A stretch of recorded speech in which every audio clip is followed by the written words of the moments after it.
Hi. Hello, guys. Welcome to our YouTube channel. Yeah. So it's been a minute.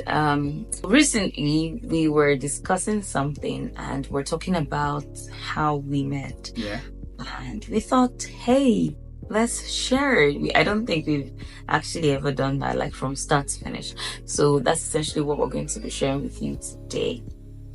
So, quick one, background story, right? We met at NYC camp in Lagos State, Nigeria, and it was, I think, NCCA fellowship. Yes, it was. Yeah, so that's basically initially where we met. Yeah. Okay, so basically, I remember vividly how I was heading to NCCF that particular evening. That was my first time in NCCF, and I saw a beautiful lady from the this basically saw a beautiful lady, and the beauty is like But did you notice me from the first day? Yes, I did. But not. Okay, so these are spiritual things. So explaining it the way it is sounding very funny, because what I saw that day was while I was at this year, I just saw you, and so I saw the glory of God upon you, the glory the glory of God, and it was so beautiful. I'm like, wow, who is this lady? And I just told myself, Oga, face your front. You're going to NCCF. You don't come to NYC to see a woman. I was just being, because I was not interested in a relationship at that point. I was just, So while going to NCCF, when I got there, if you know that when we were saying us to, when we dancing, I just looked and I saw you on my left, and I was like, okay. Did she follow you? Yeah. That kind of thing. I just realized that, okay, I guess I know what I saw. I mean, she's part of us. That feeling of, okay. And that was just it, Okay, so my story is, I didn't initially notice you, but I realized eventually. So we ended up being in the choir. Both of us were in the choir. I was singing alto, and I think he was singing tenor. Yes. And at some point, they wanted you to lead worship or something. And what I remember is that. Because when we were in camp, we're always doing march parades and all of that, and you'll be so tired, and then you wouldn't even want to go for fellowship after because you're so exhausted. True.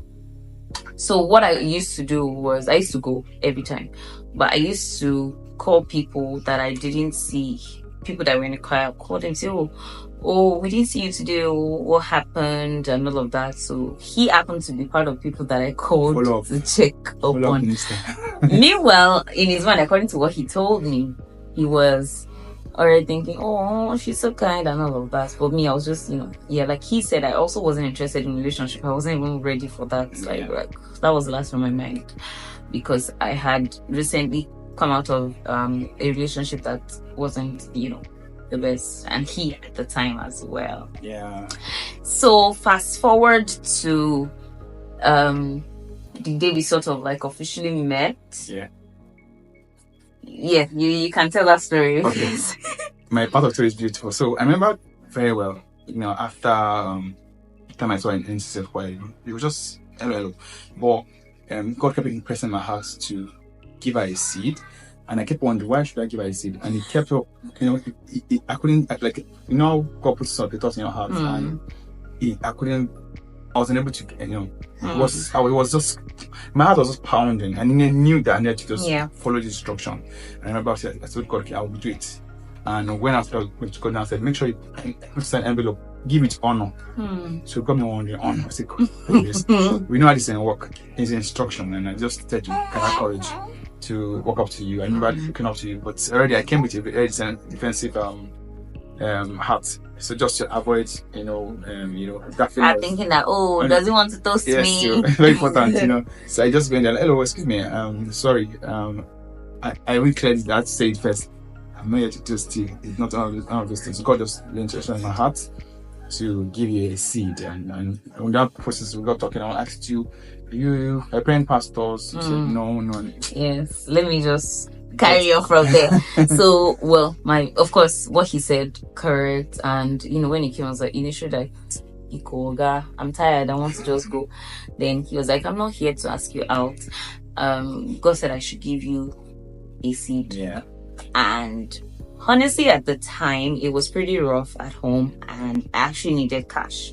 So he came up with a seed, gave it to me, and before he even said I should pray for him, so he said I should pray for him. Before he said that, I knew my spirit I had to pray for him because it was so honoring, right? Because he put it in an envelope and it was like, I could sense the honor in his heart at the time. It wasn't even about the envelope, it was just the honor, So I prayed for him. I remember we're praying so intensely, right?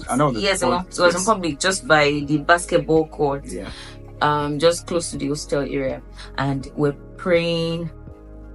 And I was praying about his relationship. We hadn't talked like before that day. I was praying about his relationship, his future family, his wife, his children. Yeah. And before I knew it, it was just so intense. And before I knew it, I saw him, there was tears rolling down his face.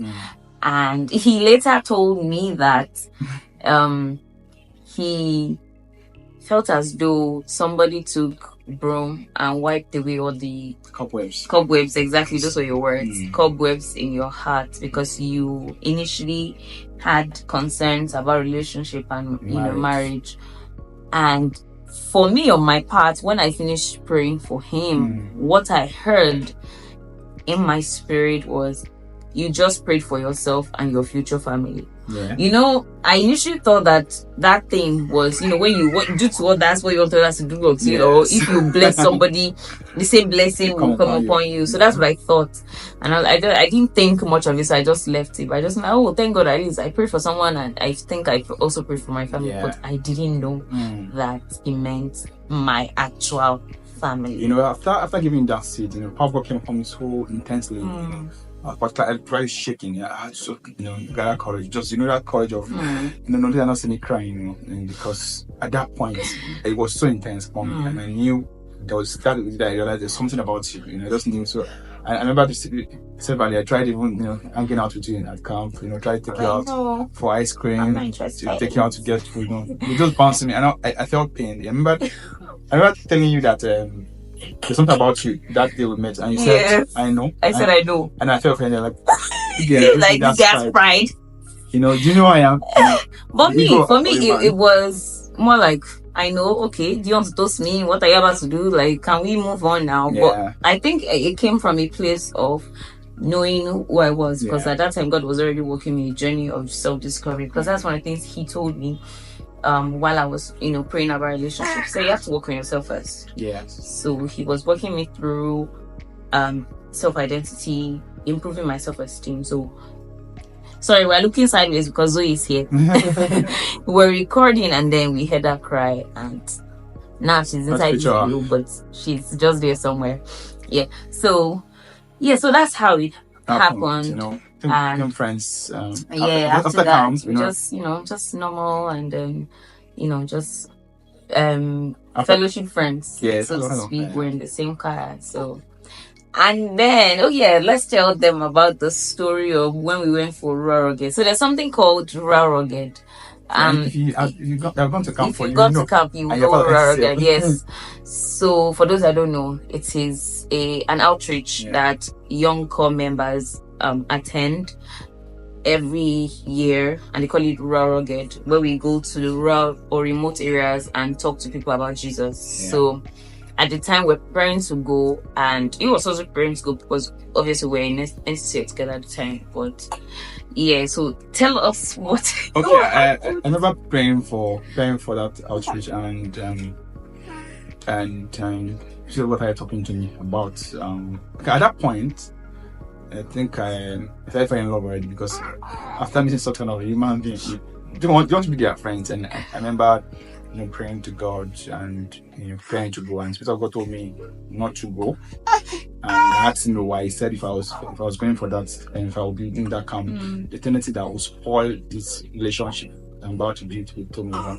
And I was okay. He said my emotion will not be able to contain it, and I will do things that will irritate her.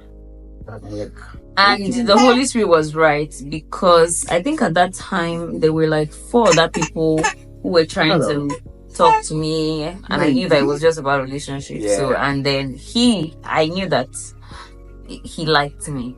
So if That he is good. came, if he came, he probably would want to be too close to me. I won't focus because I was so focused. I was Very like, serious for God, for the book of love. So yeah, it was actually right, and that tells you that even if you've heard a word from God about this person, you should consistently just ask God what you should do, right? What you should do next. So am I supposed to proceed? Should we go? And all of that. So yeah, this happened to you when you have to get out and you marry a lady. This part of the work of the ministry. So fast forward from rural rugged, there was a particular day I was in the bathroom and I was washing, and I heard in my spirit to start praying with him. Then I sent him a voice note. It was a voice note I used to let you know on WhatsApp then that I think that we should start praying together. And then I included one of our friends too as well. And I remember we had our first meeting at his house. Then we prayed. It was intense. It was wonderful. But we're just friends at the time. I think you still had a holdback as to asking me out. Yes. Okay, that's basically because when I was asking people of God, from experience, I've learned to, follow every bit of God's instructions. Yeah. So when God gives instruction, it's important to know when to jump at. Yeah. That's instruction. So when I felt like, where God didn't give me validation, a word that you know, but I just make sure that I prayed and I kept asking God, what should I do about it? And he said, I shouldn't ask you out I shouldn't ask you out yet. I should just be friends with you, get to know you and get to be friends with you. And that's one major thing I would do. It would be to ask you. One thing I would do that was scatter this whole friendship, like I said, would be to ask you out. So I should just get to know you as a person. So I just, I enjoyed getting to know you. It wasn't sweet getting to know you. And if I probably asked you out, it would have scattered friendship. Honestly, because for me at the time, like I said, I was not bent on relation. I just wanted to serve God. I had just started growing in my knowledge of God, and I just wanted to know God. I didn't want the relationship would have been so awkward. I would probably prefer not to talk to him anymore, because at that point, anybody that was asking me out, I was blocking them, because I had a perception then that if you get my number today, probably ask me out the following week, I'll just give you 1 or 2 months, you stop all your right? So I was already in my head, if this guy tries to just under 2 months, we'll stop talking eventually, because that's been the cycle. And you're giving me serious attitude, back to back, like calls, messages, not picking, but well, I mean, I think that was for me. That was the beautiful part of it. I was enjoying it because it was more like the hunter trying to catch, So the prayer was. I kept praying and I said, Holy Spirit, how can we catch this? I kept eyeing your head in prayer. Holy Spirit, show me the way. And he kept saying, okay, all we do is just calm down, or you just be caring, just be nice, just be weird. But that was me also trying to find out God's will, because I was also already having some thoughts in my mind, like, could it be it? Could it be, could it be not? Could it not be? Not necessarily. I was just like, okay, maybe not, because I was just having some nudge and I wasn't sure. And that led me to a 6-month retreat that I personally took. So right after camp and all of that, I took a 6-month retreat, and what I was doing during that time was I was learning more about myself, learning about marriage, relationship, what God planned for me. Before that time, I already knew what God wanted me to do. I was trusting God for something at a time in 2018 thereabouts, and God told me already what I was going to be. So I knew that I had to align that to, I had to align my partner to that. Right. So all of those things I was learning, I was reading articles, I was listening to messages online about relationship. I stumbled on a couple of very helpful materials which I shared with some people recently, and that helped me to navigate that season. And until I was very sure, I didn't, fully accept that I was going to be in a relationship, because my mantra was, whoever I'm going to be in a relationship with is who I'm going to marry. So I wanted to make sure that I was right. I was sure about who I should marry according to God's standard and will for my life. Yeah, I also have that school of thought too. I made up my mind long ago that whatever relationship I'm about to, I'm going to be the person I want to get married to. So so I've had experience of breakfast before, breakfast as a result of asking God part time what to do. So that experience, I decided to sit down with God and ask God what are the things I did in that relationship. I figured out that I rushed ahead of time. So, sometimes getting to know the person would be important than going to relationship with them and eventually see, the concept of so precious, so cute. Anyways, so the whole concept basically, right, is that my school of thought was around making sure that my previous mistake doesn't follow me into the next stage of my life. So I made up my mind that if I was going to go into a relationship, I have to be very sure. So at that point, I told my mom about it. I told my pastor, and I told them there's someone I'm marrying, and it feels like she's the one. They just put me in prayers, and I kept praying. And funny enough, it took that same 6 months. She wasn't faithful. It took me to the place where I was persuaded in my heart that she was the one. And at that very time, I was so sure, and I remember very well, just came back from Abuja a day before then, and she came to see me, and I think that was when she got her confirmation too. And I was just she basically came to see me, and we got talking. And I remember my younger brother asking me and saying, "How far this lady? She's so amazing, she's so adorable. Hey guys, don't dating yet?" And I said, "Not yet. Spirit of God, I'm not saying anything yet." Immediately he left. Spirit of God told me, "Guys, time now." Time for it. It's time to say it now. I said, "Really?" I said, "Thank you, Lord." And I remember that morning I spent some time, doing some spiritual activity, So I remember saying it with so much poetic anointing. It was just coming. That was what it was. And she was melting. So well enough, just before then, I had gotten my last confirmation a day before. Asked you out. Yeah. Wow. So glory. So it was just more like, okay, it's time. And that was exactly what happened. And we were in a relationship for 2 years. Yeah. Very accountable in our relationship, accountable to our pastors, our spiritual family, spiritual heads, and to God. It was fantastic. And it's still fantastic, basically. But one of the basic thing I've learned, through this journey is that when God gives an instruction, it's important to go back to him and ask him, what should I do next? Because sometimes God may even tell you that this person is your wife, but the approach may be what will scatter the relationship. So it may be that God said, okay, this is your wife, but we have to listen to what should I do next?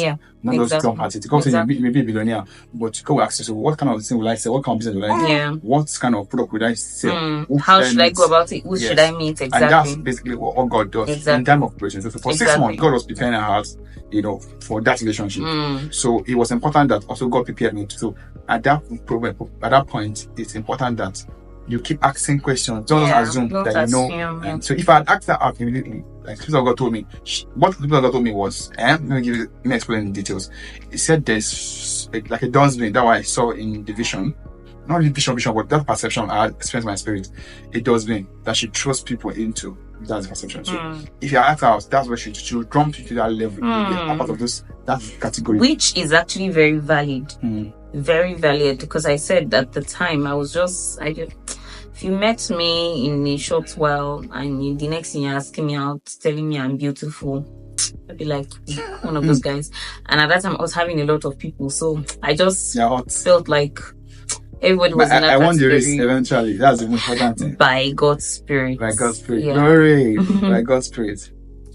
Yeah. So it's important to always seek God's face. Because God is the originator of relationships, and He alone knows how we should actually do the relationship, because He created relationship. He initiated it from the days of creation. I remember something that just struck my heart right now. Remember before I met you, at some point I met amazing ladies who were very sweet and amazing. In fact, I remember one particular lady, I had to go and pray, to God. I said, God, make her, she looks like it. She can pray. She loves God. She's amazing. So God said, don't worry. Like, yeah, I've given you a gift. I've provided a lady for you. And if you didn't feel like it, where is this lady? Where would she come from? I just kept, it didn't look like it. But he said, trust me through the process. It may not look like it. And that's why when God speaks, that's the word that God has given to you. Is the most important thing a man can ever receive. You just hold on to those words, even with tears in your eyes, even with confusion, just hold on. And that's what I did. And for the years I didn't date, for a long time I didn't date, I just kept those words. I believe there was someone special God has prepared for me until God brought this beautiful, amazing gift to my life. And it has been an amazing journey, honestly, walking through friendship into marriage. Yeah, and every day waking up and being very thankful to God, having peace. Zoe has gone to sleep. Finally. Glory. God. So finally, 2 things you should take home, if at all, you're going to take anything home today. And the first is that marriage is beyond just what you want or what I want, what we want. Marriage should be seen from the perspective of God's will, God's perfect will for us as humans. And when you do that, trust me, we're speaking from experience. If you see it from his perspective, he makes it perfect for you. In the end, you'll be the one benefiting from it, right? Yeah. And the second thing is, if you're going to actually do according to God's will, if you're going to marry according to God's will, then you have to have a relationship with God. How are you going to hear him say that this is the person or this is what you should do if you don't have a relationship with him? So those 2 things are very key, very important for you. And the bonus point, it's important to be accountable to your church leader, your mentor. Be accountable so they keep you in check and they're able to share their experiences with you, as you go through that relationship or prospective relationship with the other person. So yeah, we've come to the end of this. Thank you for having me. Thank you for being on our YouTube channel, and thank you all for watching till the end. We hope this has blessed you. All right, bye. Hi, you made it till the end of this video. Thank you so much for watching. Don't forget to like, subscribe, and share with your friends and family. Bye.